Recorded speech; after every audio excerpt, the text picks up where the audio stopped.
నా ప్రశ్న ఏంటంటే, నేను వస్తున్నాను ఎక్కడి నుంచో వస్తున్నా, కొంత దూరం వచ్చిన తర్వాత సడన్ గా కళ్ళు తిరిగి పడిపోయాను నేను బండి మీద.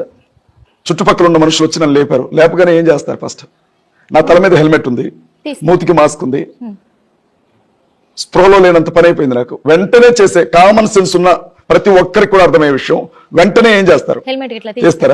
చేస్తారు కదా, మాస్క్ తీస్తారు కదా, కొన్ని నీళ్లు తాగించి ముఖం మీద నీళ్లు చల్లుతారు కదా. 4 గంటలు అక్కడే ఉన్నా హెల్మెట్ తీయలేదట ఎస్ఐ గారు. మనిషి అక్కడే 4 గంటలు ఉన్నాడు, హెల్మెట్ తీయలేదంట పాపం. ఆయన హెల్మెట్ తోనే ఆయన ఉన్నప్పుడే మాట్లాడారు, హెల్మెట్ తోనే వెళ్ళి పడుకున్నాడట. 3 గంటల హెల్మెట్ తో ఎవడైనా పడుకుంటాడమ్మా? సహజంగా ఒక 10 కిలోమీటర్లు ఎండలో జర్నీ చేసి వచ్చాను నేను, తలలో చెమట్లు పోస్తా ఉంటాయి.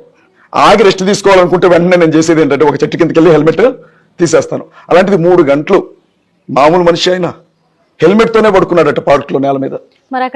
ఎస్ఐ గారు కూడా సాక్షాత్ నేను ముఖం చూడలేదు అని చెప్తున్నాడు. 4 గంటలు ఒక మనిషి పడిపోయి ఉంటే ముఖం చూడలేదు అంటున్నారు. ఇది ఎలా సాధ్యం?